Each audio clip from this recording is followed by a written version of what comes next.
The photograph would not make sense to anyone who did not know the story. At first glance, it was like so many portraits from the middle of the 19th century. Stiff poses, heavy clothing, the odd mix of pride and discomfort that came from standing still too long under the eye of the camera. But if you looked longer, if you let your eyes trace the pale hands, the two still faces, and the faint smudge of earth clinging to the shoes of the boys, something darker began to take shape. The Prescott brothers were not supposed to be in that photograph. By the time the shutter clicked, they should have already been gone. The year was 1858, a time when death felt closer than it does now. Illness swept through homes without warning, leaving children fevered and still by morning. Families lived with the constant presence of loss, and yet, in that small New England town, there was also a deep need to hold on to the faces of the dead. Photography was new, precious, and rare. When someone died, families often gathered what little money they had to pay for a portrait, not of the living but of the body laid out, dressed, and posed to look almost alive. It was called a post-mortem photograph, and though it may seem strange to us now, it was one of the few ways grief could be frozen in time. The Prescotts were not poor, but neither were they wealthy. Their home stood at the edge of town, a wide house with shutters that had once been painted white, but had dulled to a gray that matched the sky on most days.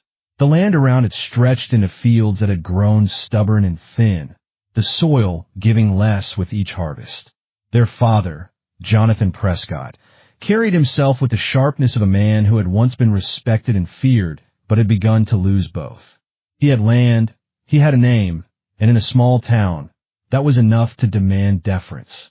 But behind the closed doors of his house, his power was less certain. His wife, Margaret, moved like a shadow in her own home. Neighbors described her as kind, soft-spoken, and devout, but they rarely saw her without a scarf wrapped tightly around her shoulders, even on warm days. Her eyes rarely lifted when she spoke. She had given birth to 6 children, though only 3 had survived infancy. The 2 boys, Samuel and Thomas, were the oldest, 9 and 11 years old, followed by their younger sister, Mary, just 6. The children were polite, well-dressed when seen in church, and strangely quiet, as if they carried secrets too heavy for their small frames. Life in 1858 was not easy for children, but it was especially hard for the Prescott brothers. Their father's temper was spoken about in hushed tones by the servants who sometimes carried stories back into town. His voice could be heard from the yard, breaking through walls, sharp enough to silence even the crickets. Some said he drank too much, others that the losses he had endured, the deaths of 3 babies before they even learned to walk, had broken something inside him. Whatever the cause, the result was clear. He demanded obedience, and when he did not get it, he took it. Still, in the eyes of the community, the Prescotts were respectable. Their pew at the front of the church was always filled. The boys attended lessons, though their teachers noticed how often Samuel's hand shook when he wrote, or how Thomas sometimes drifted into silence, his gaze fixed on something that wasn't there. The family was known for its devotion, its sternness, its air of control. No one imagined that inside that house, the boys were learning the weight of fear at an age when most children only learned their letters. The summer of 1858 had been dry. Crops withered, and tempers in the town seemed shorter. For the Prescott brothers, the days stretched in uneasy silence. They worked the fields, their small hands blistering from tools too heavy for them. At night, they whispered in the dark, trying to comfort each other while listening for the sound of their father's footsteps on the stairs. Their mother would sometimes come to their room, smoothing back their hair, but she always left too soon, as if afraid she'd be discovered. There were moments of almost normal life. The brothers played near the creek at the back of their land, skipping stones and daring each other to climb the slick rocks. They dreamed of adventures far from the house they dreaded returning to. But even in their laughter, there was something fragile, as though joy could shatter if they let it last too long. What no one outside the Prescott house knew was that Jonathan's control over his family was beginning to unravel. His temper was worsening. Money was thinner than it had been in years, and whispers of debt clung to his name. He could not bear the thought of being seen as weak, and so he tightened his grip on those closest to him.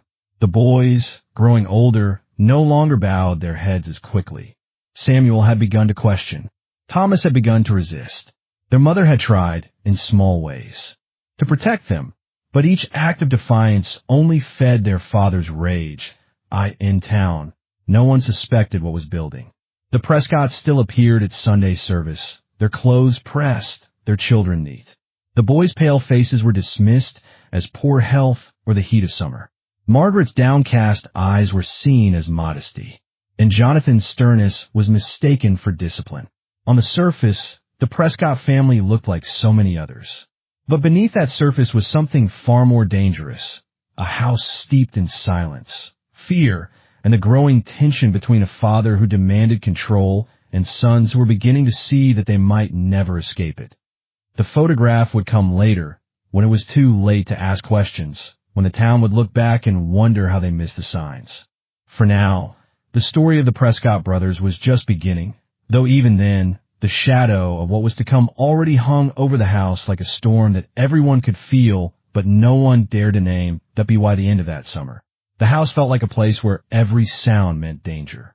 The Prescott brothers moved through it carefully, as if the walls themselves might betray them. Samuel, the older of the two, had begun to carry himself with a quiet defiance. He no longer lowered his gaze as quickly as he once had when his father spoke. Thomas, though younger, mirrored his brother's silent resistance.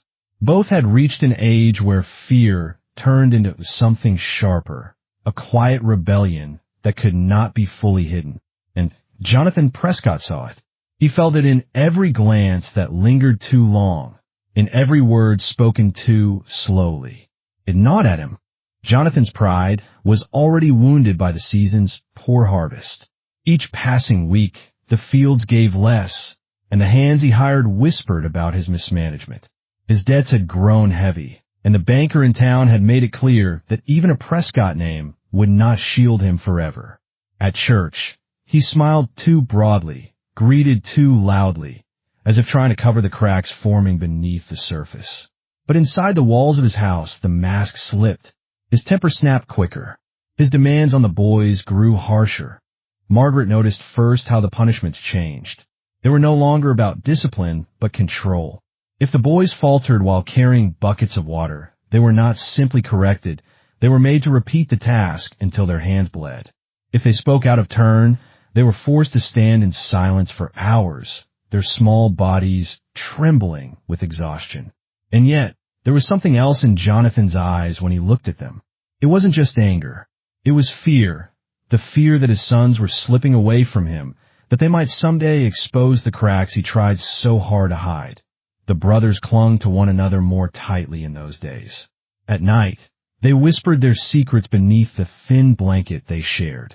Samuel confessed that he sometimes dreamed of running away, of finding work in town, of living free of their father's shadow. Thomas admitted that he didn't believe their father's God was the same one they prayed to in church. If he is, Thomas whispered one night, then I don't want him. Samuel hushed him quickly, terrified that even words spoken in the dark might be overheard. But in those moments, a bond grew between them that was stronger than the fear. The outside world, however, offered no escape. The town's expectations pressed against them like another set of walls. They were Prescott boys, expected to be well-mannered, obedient, a reflection of their father's authority. Neighbors often commented on their quietness, mistaking it for discipline instead of dread. The schoolteacher praised their diligence, not realizing their silence came from the fear of speaking wrong. Even Margaret, in her careful way, encouraged them to obey, to keep their heads down. She believed it was the only way to survive their father's temper. But the boys were growing, and silence no longer felt like survival. It felt like surrender. Jonathan's drinking worsened as autumn approached. He returned from town smelling of whiskey, his words slurred, but his hands still steady enough to strike. On more than one evening, Samuel stood between his father and his mother, his thin frame trembling but unyielding. These moments left Jonathan staring at him with something more dangerous than anger, a look of betrayal. How dare his own son defy him? One night, in September. Jonathan returned later than usual. The boys had already gone to bed, but the sound of raised voices woke them. From the crack in their bedroom door, they saw their father shove Margaret against the kitchen table, accusing her of wasting money on food, of being too soft on the children, of making him look weak in front of the town. Samuel clenched his fists, whispering that they should go to her, but Thomas pulled him back, his eyes wide with terror. Margaret's voice trembled as she promised to do better, to spend less, to obey. Jonathan finally left her crumpled on the floor and stormed upstairs. The boys lay awake for hours. The image of their mother's tears burned into their minds. The next morning, Jonathan acted as though nothing had happened. He demanded his sons work harder in the fields, pushing them until Thomas collapsed from exhaustion. Samuel tried to carry both their loads, his young muscles straining, but their father only watched, silent and unyielding, as if testing them. That night, Samuel told Thomas he would not let their father hurt them anymore. His words were brave, but beneath them was fear, the kind that comes when a boy realizes he might not live long enough to grow into a man. Margaret carried her own secrets in those days. She had written to her sister in another town, begging for help, though she never dared send a letter. She hid coins from Jonathan, small amounts scraped together from the housekeeping money he gave her, and tucked them into a loose board beneath her bed. She dreamed of taking the children and leaving, but she knew the risk. Jonathan would find them, and his rage would be worse than anything they had endured before. So she stayed, caught between her fear of him and her fear of what might happen if she tried to flee. The household became a place of constant tension. Meals were eaten in silence, every sound magnified. The children learned to listen for the shift in Jonathan's voice, to gauge his mood by the weight of his footsteps. Even the servants, once lively in their chatter, grew quiet, moving through the house like ghosts. It was as if everyone sensed that something terrible was coming, though no one dared speak of it. The brothers began to change in small but telling ways. Samuel grew protective, his anger simmering just beneath the surface. He spoke less, but when he did, his words carried a weight that startled even his younger brother. Thomas, on the other hand, retreated into himself, his once playful nature dimmed. He kept his thoughts hidden, his secrets locked away, though sometimes Samuel caught him staring into the distance with a look that was far too old for his years. The turning point came one October evening when Jonathan took the boys with him into town. He wanted to show them off, to remind others that the Prescott name still carried weight. But in the tavern, after too many drinks, he boasted too loudly, claiming his sons were strong, obedient, and destined to carry on his legacy.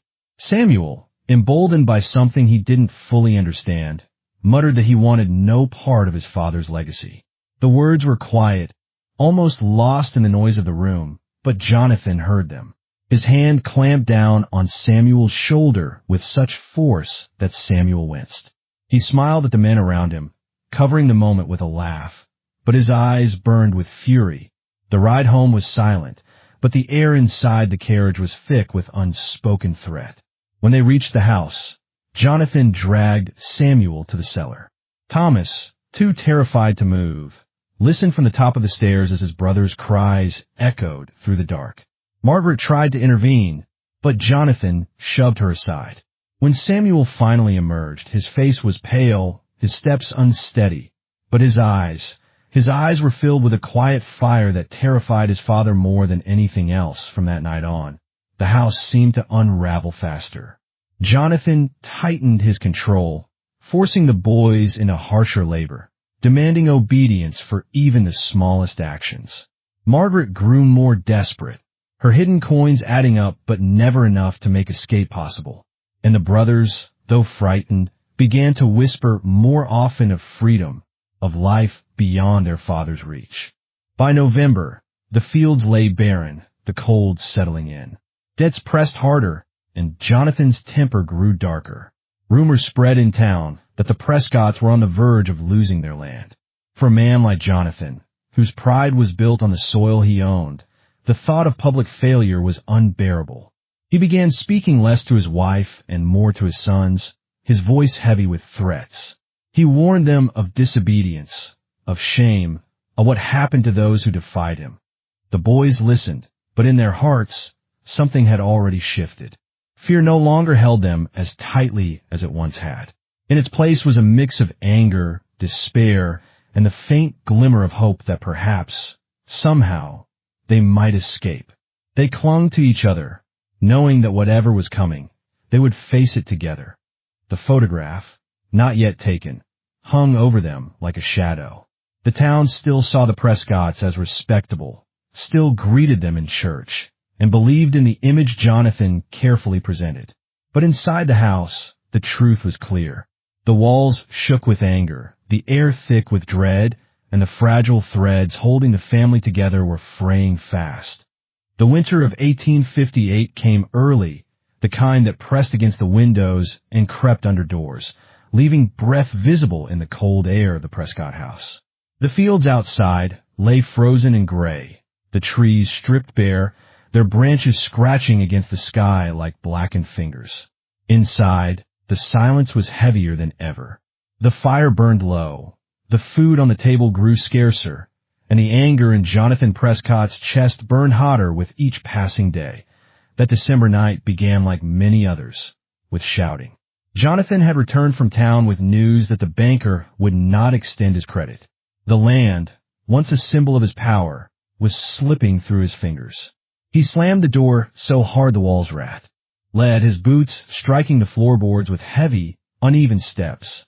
Margaret froze at the kitchen table, the half-mended shirt in her hands falling into her lap. Samuel and Thomas, seated by the fire, glanced at each other. They knew what was coming, that Jonathan's fury turned first to his wife, accusing her of weakness, of failing him, of letting the boys grow soft. His words cracked through the air, sharp as the snap of a whip. Margaret tried to soothe him, her voice quiet, trembling, but her calm only seemed to feed his rage. He grabbed her wrist, squeezing until she cried out. The boys rose from their chairs at once. "Let her go," Samuel said, his voice louder than he had ever dared. Jonathan turned to him, stunned by the defiance. For a moment, silence filled the room, broken only by the hiss of the dying fire. Samuel's heart pounded in his chest, but he did not look away. Thomas stood behind him, clutching the back of the chair, his knuckles white. Jonathan released Margaret's wrist and stepped toward his sons. His face was red, his eyes bloodshot, his breath heavy with the sourness of whiskey. "You forget yourself, boy," he growled. His hand shot out, striking Samuel across the face with such force that he stumbled into the wall. Thomas cried out, rushing to his brother's side. The room erupted into chaos. Margaret pleading, Jonathan shouting, Samuel rising again with defiance blazing in his eyes. The years of fear, of silence, of whispered dreams of escape, all of it boiled over in that instant. Jonathan grabbed Samuel by the collar and dragged him toward the door. "I'll teach you respect," he spat, pulling him toward the cellar stairs. Samuel struggled, his small fist striking against his father's chest, but Jonathan's grip was iron. Thomas darted forward, clutching at his father's arm, screaming for him to stop. In the struggle, Jonathan lost his balance, stumbling against the cellar door. The wooden latch snapped open, and they all tumbled down the steep stairs in a tangle of limbs. The crash echoed through the house, a sickening mix of wood splintering and bodies striking stone. For a moment, there was only groaning, the sound of breath knocked from lungs. Samuel scrambled to his feet, dazed, his lip bleeding. Jonathan was already rising, rage twisting his face. He reached for his belt, pulling it free in one fluid motion. "On your knees," he snarled, raising the leather strap high. Something broke inside Thomas then. He lunged at his father, striking him with all the force his small body could muster. Jonathan staggered, more from shock than pain. Samuel joined him, the two boys clawing, striking, desperate. Jonathan roared, shoving them back, but in his drunken fury and their desperate panic, the fight turned wild. His hand struck the wall, knocking loose a heavy wooden beam that had been leaning in the corner. Samuel saw it and grabbed it, his hands trembling. For a heartbeat, the world held still. Jonathan's eyes met his son's, disbelief flickering across his face. "You wouldn't," he hissed, but Samuel did. With a cry that was half terror, half fury, he swung the beam. The sound of which striking skull echoed sharply and finally in the cold cellar air. Jonathan crumpled, his body folding unnaturally as he fell to the ground. The silence that followed was unbearable. Samuel stood frozen, the beam still in his hands, his chest heaving. Thomas stared at the motionless figure on the floor, his breath caught in his throat. Margaret stood at the top of the stairs, her hands covering her mouth, her eyes wide with horror. An 0-1 move for what felt like hours, though it was only moments. Then Thomas dropped to his knees beside his father, shaking him, begging him to wake up. But there was no response. The man who had once filled every corner of their lives with fear lay still, his blood seeping into the cracks of the stone floor. Samuel dropped the beam, his hands shaking violently. "I didn't mean," he stammered, his voice breaking. He looked to his mother, desperate for her to say something, anything. Margaret descended the stairs slowly, her face pale, her eyes locked on her husband's body. She knelt beside him, pressing her fingers to his neck. Then she shook her head. "He's gone," she whispered. The words hung heavy in the air, a mixture of relief and horror. Samuel's knees gave out, and he sank to the floor, sobbing. Thomas clung to him, both boys trembling in the cold, dark cellar. Margaret stared at her husband's body, her emotions a storm she could not name. There was grief, yes, for the man he had once been, for the father her children never truly had. But there was also something else, something she had never allowed herself to feel until that moment. Relief. The immediate panic set in quickly. What would they do? What would the town say? Jonathan Prescott was a man of name, of standing. His death could not be hidden, yet the truth could never be told. No one would believe two boys had acted in defense. The town saw Jonathan as stern, not cruel. They saw discipline, not violence. If the truth came out, it would destroy them all. Margaret's voice was steady, though her hand shook. "We must think carefully," she said. She told the boys to stay in the cellar while she went upstairs. Hours passed in a blur. She returned with shovels and lanterns. The boys understood without words. Together, they dragged Jonathan's body out into the frozen night. The ground was hard, the soil unyielding, but desperation gave them strength. They dug until their hands blistered, until their breath came in ragged gasps that turned to clouds in the air. When the hole was finally deep enough, they lowered him in. The boys could not bear to look, but Margaret's eyes never left the body as the earth covered him. She whispered prayers under her breath, words half plea, half apology. When it was done, they returned to the house, their clothes covered in dirt, their bodies aching. Inside, the silence was different. It was no longer filled with fear of Jonathan's footsteps, no longer waiting for his voice to break through the walls. But it was not peace either. It was the silence of something irreversible, something that could never be undone. That night, Samuel lay awake, staring at the ceiling. His hands still felt the weight of the beam, his ears still rang with the sound of the blow. Thomas clung to him, his small body trembling even in sleep. Margaret sat by the window, watching the snow begin to fall, her face pale in the moonlight. None of them spoke of what had happened. They couldn't. The crime had unfolded in a storm of fear, rage, and desperation, but its shadow would stretch far beyond that night. The Prescott brothers had survived, but at a cost that none of them could yet understand. And in the quiet darkness of that December night, the first snow covering the freshly turned earth outside, the weight of what they had done pressed down heavier than the cold. The days after Jonathan Prescott's death stretched Lee. To a fog, heavy and unrelenting. The house felt different, stripped of its constant tension, but filled instead with a silence that pressed against the chest. For years, every sound had meant danger. The slam of a door, the sharp tread of boots, but now there was only stillness. Samuel and Thomas found no relief in it. Their father's absence should have been freedom, but it was not. It was a weight of a different kind, heavier in its finality, Margaret tried to hold the pieces together.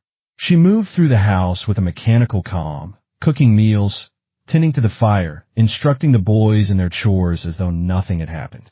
But her hands trembled when she poured water, and her eyes darted often toward the window, as if expecting someone to knock at the door with questions she couldn't answer. She told the boys not to speak of that night, not even to each other. The less said, the safer they would be. But silence became its own prison, and in that silence, guilt took root. Samuel carried it most visibly.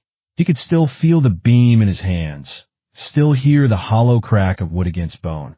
At night, he dreamed of his father's eyes, wide with disbelief, staring at him in that final instant.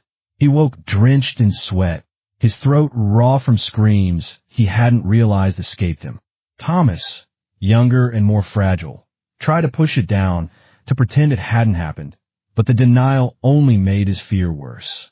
He jumped at small sounds, clung to his brother, and avoided the cellar as if the air itself there carried the memory. The earth outside, frozen and newly disturbed, held its secret. Snow soon covered the shallow grave, smoothing the ground until it looked like all the others. But Samuel's eyes found the spot every time he passed. He could not stop himself from looking, as if half expecting to see the soil shifting, his father rising to drag him back down. Thomas refused to go near it all.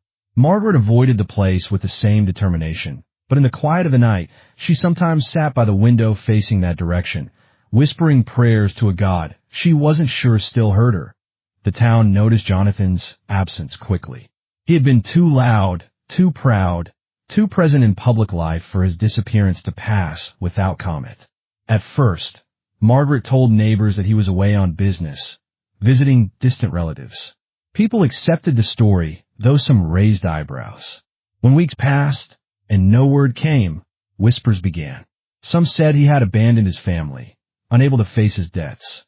Others suggested he had fallen ill while traveling. Few dared to suggest anything darker. After all, he was Jonathan Prescott, a man of standing, stern but respectable. The idea of violence in his home was unthinkable. For the boys, town life grew more complicated. At church, people asked after their father, their voices laced with pity or suspicion. Samuel kept his answers short, his eyes downcast, his voice flat. Thomas avoided speaking altogether, burying his face in his hymnal, his small hands trembling.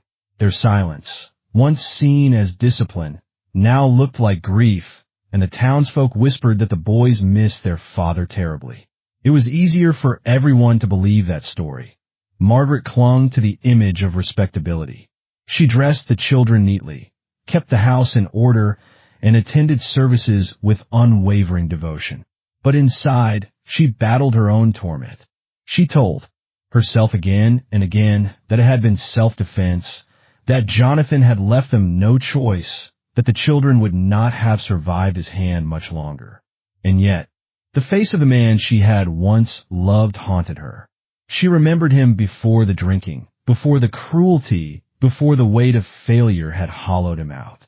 Those memories tangled with the darker ones, leaving her unsure whether she grieved him, hated him, or both. The guilt took different shapes for each of them. For Samuel, it was a crushing weight that pressed harder each day. He began to withdraw, spending hours alone by the creek where he and Thomas once played, staring at the water as if searching for answers. Sometimes he picked up stones, gripping them tightly, as if testing their weight, before hurling them into the current with a force that startled even him. Thomas shadowed him closely, afraid to be left alone, afraid of what silence brought into his mind. He spoke less, slept poorly, and often woke with nightmares so violent that Margaret had to hold him until dawn. The community's perception of the Prescotts shifted subtly over time. Without Jonathan's imposing presence, they were seen as weakened, fragile. Neighbors offered sympathy, though their kindness carried undertones of judgment. Some pitied Margaret, imagining her abandoned by a faithless husband. Others questioned her quiet composure, wondering if she knew more than she let on. In a town where appearances were everything, her dignity was both her shield and her curse. It kept suspicion at bay, but it also isolated her. And one pressed too hard, though. People preferred the comfort of their own stories over the discomfort of truth. It was easier to believe that Jonathan Prescott, proud and difficult as he was, had simply left his family in disgrace than to imagine the darker possibilities. The absence of his body, his voice, and his presence left space for rumors, but no evidence. And so, the town moved on, though always with an undercurrent of curiosity. Inside the Prescott house, however, time did not heal. The crime lingered like a sickness. Samuel grew quieter, his shoulders carrying a weight far heavier than his years. Thomas's childhood slipped away, replaced by a nervousness that never left him. Margaret, though steady in her resolve, knew the truth had changed her children forever. She wondered if she had damned them by not intervening sooner, by not taking them away when she had the chance. The photograph came in the weeks that followed, ordered by Margaret in a moment of desperation. Death was supposed to be memorialized, honored, and though Jonathan lay buried in secret, she felt compelled to preserve some image of what had been lost. The boys were dressed in their finest clothes, combed and polished until they looked more like dolls than children. The photographer posed them stiffly, their pale faces caught between boyhood and something much older. When the shutter clicked, capturing them forever, it froze not only their image but the unspoken truth behind their eyes, the knowledge of what they had done, of what they carried. The picture would later be whispered about, studied by those who sensed something uncanny in it. But at the time, Margaret attempted to make sense of loss, to hold on to something before everything slipped away. It was both an act of mourning and of denial. The Prescott family did not collapse outwardly. They continued to live, to work, to move through the rhythms of daily life. But inside, each carried the burden differently. Margaret with her quiet prayers and hidden sorrow, Samuel with his guilt and his growing anger, Thomas with his fear and his fragile heart. The crime had freed them from one kind of prison, but had built another around them, one made of silence, guilt, and the weight of a secret too heavy for any of them to bear. The Prescott brothers' story did not end in the GR, Ave Yard, or in the shuttered house where their lives had unraveled. It lingered in whispers, in the silent glances exchanged on the dusty road between neighbors who once trusted one another. For the surviving family, for the community, and even for strangers who came across their photograph years later, the case became a haunting reminder that darkness is not confined to the night. It can grow inside homes, within bonds, even between brothers who once promised loyalty until death. The courts had the final say in what could be proven, but no judge, no jury, could truly capture the weight of what had happened. Was justice served? That question floated over every conversation, every article printed in the weeks after the trial. One brother's body lay buried, robbed of breath in a way that left no dignity. Another stood before the law, hollowed out by guilt and denial, shifting between anger and self-defense, torn apart by his own lies. The verdict offered punishment, but punishment could not replace what had been taken. No ruling could return innocence to the surviving family or erase the image of what had been found in that coffin. Those who lived closest to the brothers carried the heaviest burden. Families who once broke bread with them began locking their doors earlier, pulling children away from playing in the streets. The Prescott name, once tied to respect and reliability, became a shadow cast over Sunday services and marketplace chatter. People whispered not just about the crime itself, but about what it said about the world they lived in. If such cruelty could grow in men raised in the same soil as them, sharing the same hymns and traditions, what did that mean about their own neighbors, or even themselves? The press turned the brothers into a story larger than life. Papers printed dramatic sketches of the grave, of the coffin, of the corpse posed in that eerie photograph that blurred the line between life and death. Some readers gasped in horror. Others treated it as morbid entertainment. Either way, the family had to live knowing their tragedy had become a spectacle, reduced to headlines and debates over whether wealth, influence, or sheer cold-bloodedness had driven such acts. It exposed the divide between classes, too. For the well-off, the case was an example of what desperation and greed might do when pride curdles. For the poor, it was proof that even the powerful could not escape the reach of crime and punishment, no matter how well they dressed their sins. The emotional wreckage left behind was more complicated than any legal document could explain. Relatives who once celebrated holidays together now spoke through clenched teeth, or not at all. The crime had not just killed a brother.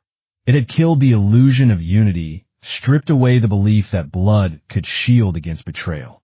Survivors wrestled with guilt for not seeing the signs earlier, for ignoring quarrels, for failing to stop a rivalry that had long been poisoning the bond between the brothers.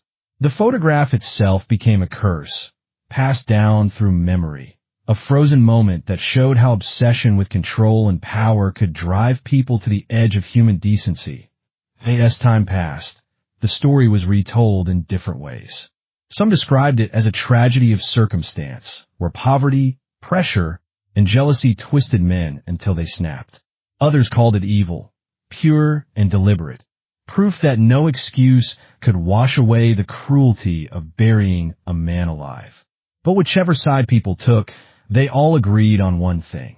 The crime had forced them to look at human behavior in its rawest form. It was not about monsters lurking outside, but about the monster that can rise inside anyone when greed, envy, and rage go unchecked. In the years that followed, the Prescott brothers' story became a warning whispered to children about the dangers of pride and resentment. It was used in sermons about sin, in editorials about morality, in family conversations about trust. The photograph was pulled out at times, studied with a morbid fascination, as though it might reveal the truth about what happened in those final moments underground. But it revealed nothing certain. Only silence. Only the stillness of a man who could no longer speak for himself. Looking back, the case was less about one crime and more about what it revealed of human nature. Power without compassion corrodes. Pride without forgiveness destroys. And wealth without conscience turns into a weapon rather than protection. The Prescott brothers, in life and in death, showed the terrible cost of letting hatred replace love, of letting rivalry replace brotherhood. There was no neat ending to their story. One brother rotted in the ground, another rotted in a cell, and the family rotted in grief. The town moved forward, but always with a shadow trailing behind. People could rebuild homes, mend fences, and plant new crops, but they could never fully silence the memory of what had been uncovered in that grave. And so the Prescott brothers became less of a family name and more of a reminder that beneath the surface of civility lies the fragile, dangerous truth of what people are capable of when power, greed, and anger outweigh the bonds that are supposed to hold us together. Their story lingered not because it was sensational, but because it was human. And that was the most frightening truth of all.